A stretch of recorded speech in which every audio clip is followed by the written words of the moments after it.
Welcome to the fifth episode of BAI Communications Smart Communities podcast, where we speak with business leaders and industry experts to ask them what the future holds for connectivity. In the first part of this special two-part episode, we are excited to be joined by Susan Shaheen, Professor in Civil and Environmental Engineering at UC Berkeley and Co-Director of the Transportation Sustainability Research Centre. Interviewing her is Brendan O'Reilly, Group CTO for BAI Communications. In part one, Brendan and Susan discuss the findings from BAI's recent Connectivity Outlook report. They examine what it will take for transport authorities to recover their ridership and what technologies we need to ensure people can return to travel safely. Hello and welcome to the latest edition of our BAI podcast. Today I'm joined by Susan Shaheen, who is Professor of Civil and Environmental Engineering and Co-Director of the Transportation Sustainability Research Centre at UC Berkeley. Hello, Susan. Hello, thanks so much for inviting me to join you today. Thank you so much for joining us. We recently had our Connectivity Outlook report come out, and it's not the first year that you've seen this report. So I was wondering what your initial thoughts were on having read it 2 years in a row and anything that stood out for you.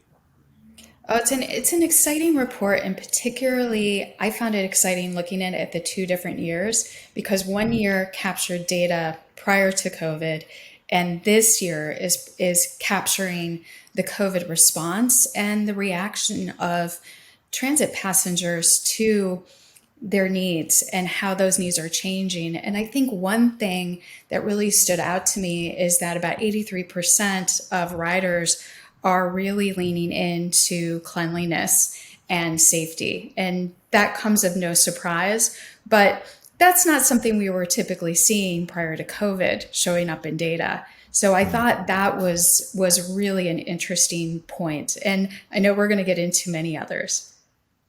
Yeah, no, I think that's great because, we had a catch up before we recorded this pod. And, you mentioned the fact that having 2 reports, one pre-COVID, one very much in the midst of COVID, gave a really interesting aspect on the data. And you touched on the cleanliness aspect. Is there anything else that really stood out from the global data for you?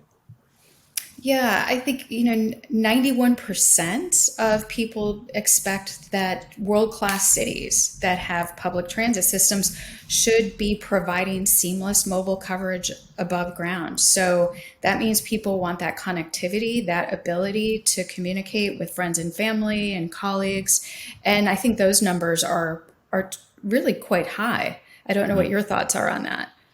Yeah, no, I agree. It was one of the more surprising aspects of the report. And I think I'm quite I don't want to get ahead of ourselves, but I'm quite looking forward to the next report because I'm hoping that that'll be a set of data in a post-COVID world. Because as you said, we've got we're sort of in the midst, and hopefully we'll have a set of data on post, and that will give us a real clear indication of how transportation and connectivity has changed in sort of a 2 to 3 year period. But one of the things that I was quite interested in was, could you explain a bit more about the concept of choice or sort of non-dependent versus dependent riders?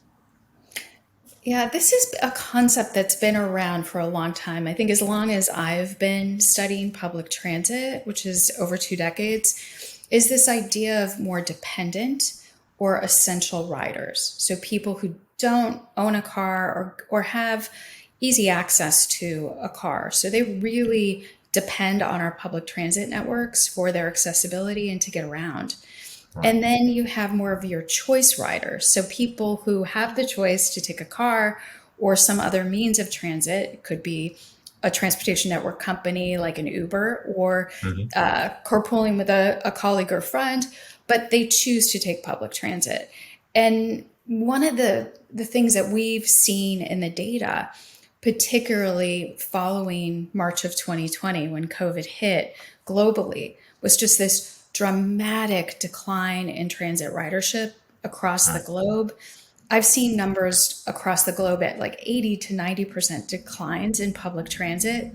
And where we saw people continuing to ride transit, not surprisingly, were the transit dependent. And we saw a lot of those choice riders, they were working from home. And they're still working from home, many of them.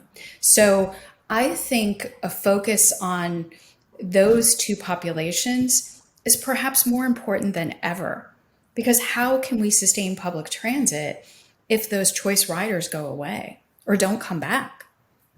Yeah, it's a really good point, actually. And I hadn't really thought, if I think about London, where I live, and the fact that, we have this congestion charge zone where you have to pay to drive into it.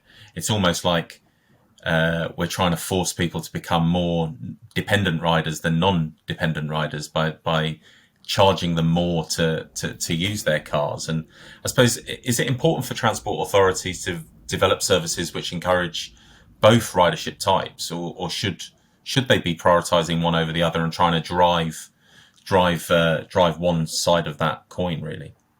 Yeah, that's a really interesting question. My personal view is that we've got to take care of our transit dependent, and we've got to increase the quality of those services. And in many cases, what we've seen here, at least in the US, is pulling back of the number of transit lines or bus lines, or the headways, the frequency of the transit. And I feel like in this moment where we're really focusing on social equity and racial justice is the importance of really providing high quality services for those individuals that do not have a choice. That's my personal opinion. Clearly, we're going to have to bring everybody back in order to have a resilient system. And so my thinking is if you start improving the overall quality of these services, listening to surveys like yours, where people are clearly indicating what their priorities are, then hopefully we can bring everybody back. But I do think two things. There is a role for government policy and funding. So things like pricing are incredibly important instruments to move people away from car dependency and use. And transit's a way to provide access to everybody, so not to penalize people who can't pay. So that, I think, is super important, along with just also trying to understand the changing dynamics of the workplace and that choice rider. So really honing in on what type of a package do they need with their new work schedules, which are often going to be hybrid coming back. Yeah, it's a really good point. I think the workplace of the future, and our CEO Igor Prince did a blog the other day where he talked about he was quite annoyed at the term return to work, because everybody had been working. It was about a return to the office, and that's very different. But that sort of hybrid working, as people do return or don't return, and how that affects transportation authorities is key. And I suppose one of the things that was highlighted in this year's research was a greater demand for safety and cleanliness on public transport, even overtaking things like timeliness or reliability, which is mind-blowing, really, when you think about how important being on time is for public transportation. As we're dealing with subsequent variants, and obviously as we're recording this, we're in the middle of the Omicron variant in a number of countries around the world, how should we be viewing the role that technology can play to make ridership more sustainable for the future? Technology, I think, can play a really important role in delivering information to people about the trains and the buses and the number of people that are on them, so that people have a better sense of, am I going to be in a crowded situation? Is it going to have enough room for me to space out to be safe? Are people masking? I think technology can really deliver a lot of information that can grow the confidence of the traveling public into getting back on public transit, particularly those choice riders who have not been riding transit as much. But I think we should use technology, but we should also develop technological approaches that can be used in informing people who don't have access to smartphone technology or the bandwidth, the cellular plans, right? So Yeah. Everybody has access to that information to make them more comfortable with getting back on a train or a bus. Yeah. I think that the idea of access for everybody, especially in a safety point of view, we've seen in the UK and in the US a number of cases of public safety around transportation, and the feeling that there are parts of our society that feel vulnerable on public transportation, especially at night time.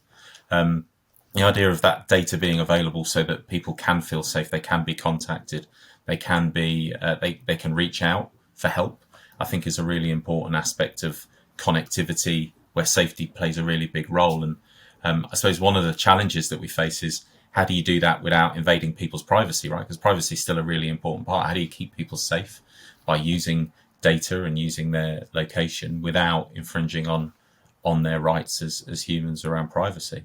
It's a big challenge, right? I think it's a really important question for our society is if we're asking people to share their data so that we can aggregate their data and provide better service, making sure that it's clear to them that they're benefiting. And I think in this sort of new mobile age of transportation by app, sometimes the benefits of sharing your data are really not clear. And it's also not clear whether or not those data could be used against you. For example, by using it to evaluate your sensitivity to pricing. So profiting from surge-based pricing mechanisms, these types of things. And in research we do across the globe, we hear a lot of consumer concerns about a lack of transparency about where their data are going. And since public transit, at least in my opinion, is a public good, that transparency really should be very clear, and the benefits to everyone of sharing that data should be clear. Yeah, absolutely. I think one of the key takeaways from the report, from my point of view, was that the digital experience was going to be a key lever in getting people back on board public transport. And as you said, being transparent about how data is going to be used is really key there. So as well as the transparency, which technologies are likely to have the biggest impact on that digital experience and getting people more comfortable with getting back on transport? Well, travel time and travel cost always factor very high in transportation demand research. So I think making sure that the travel times and the travel costs are very clear, along with other types of benefits, like that social distancing provision. For example, if we are addressing a pandemic or current variants or future variants, providing access to that data as well. But when it comes to public transit, I think one of the reasons why it is challenged to compete with things like the private auto is that travel time and travel costs, particularly in countries like the United States, where, relatively speaking, we don't pay as much for gas, although our gas prices have gone up here. And because we don't have that land densification across the board, maybe we have it in a handful of cities, that the penalties for having to make a transfer should be reduced as much as possible, so that travel time and that connectivity, which was another really great data point that I mentioned earlier, was that people want this mobile, seamless experience. I thought it was great that people are seeing connectivity and that seamless experience as a key aspect of feeling good about the return. Part of making that seamless experience is, we've touched on data already, but the use of data to predict what might happen and therefore personalized travel experiences. How do you think predictive technologies will help the personalization of travel of the future, and how will that help public transport compete with other forms of transport? This is a topic I love to talk about. A lot of the research we've done within the last year does indicate here in the Bay Area, so I'm in the San Francisco Bay Area as we're speaking right now, that people are starting to really have a higher expectation of customization of their experiences on a mobile platform associated with transportation because of the ubiquity of this technology. And I've found this actually quite interesting because I've not seen this before. And I think it is a reflection of how smart technology is becoming. It's tracking us, right? It's predicting where we might want to shop, how we travel. This shows up, right, on Google Maps. It shows up when we're shopping online, that the systems are studying us and learning us. So it's logical in many ways to think that that expectation could be transferred over to transportation. Like, why would it be unique from any other type of experience? Absolutely. And I think, you talk about shopping online, but it's in store as well. Like if you go into an Amazon store, tracking your movement, understanding what you are and are not picking up and putting down, and that the ability to use data for that, I think is an amazing step forward in retail, and one that transportation and cities could learn from. In terms of, are there any cities around the world that you see as being really stand out from a rider experience point of view, or any transportation authorities, and any sort of key examples that we, not just at BAI, but in other cities, can learn from? I believe it was Dubai that I looked at, who seemed to also be using non-invasive technology to do essentially temperature checks on people. So they weren't even necessarily aware when they were walking through the airport that was happening in particular corridors. And they were actually really beautiful, like they look like fish tanks or something. So you'd walk through it and you weren't necessarily realizing that there was technology there to just behind the scenes check your temperature. So I think this idea of embedding these types of supportive technologies to protect us would be a really great way for transit to prepare for future disturbances and to make everybody much more calm about the experience. Yeah, I think you're right. I'm amazed by the fish tank temperature checking technology. I think that's fantastic, and I think it goes back to the point we talked about how we're using people's data and whether we're intruding. I think there's an aspect maybe in sort of certainly in Western society where you'd have to be a bit more transparent about the fact that it was happening, I think. But there is a role for cities and transportation authorities around the world to keep us safe, and if that is as simple as taking people's temperature and identifying those whose temperatures are high and letting them know so they can make informed choices, then that sounds like a great step forward for me. And to do it with beauty, right?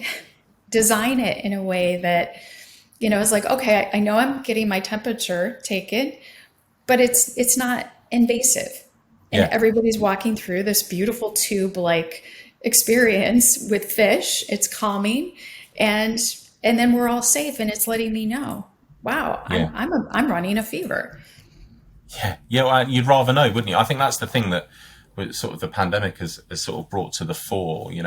Many times people would feel a little bit under the weather and they'd carry on through. Now, you feel a little bit under the weather, you take a test and you understand whether you do or do not have COVID, and that is a massive step forward from where we were, where people would almost feel like they had to work through if they were feeling a little under weather. Now actually I'm putting other people at risk if I do that, and if we can use technology to help cities run more efficiently by identifying those whose temperatures are high or other aspects, and give choice to that person, I think that's a really positive step forward, because it's not about using it against them, it's about enabling them to make decisions.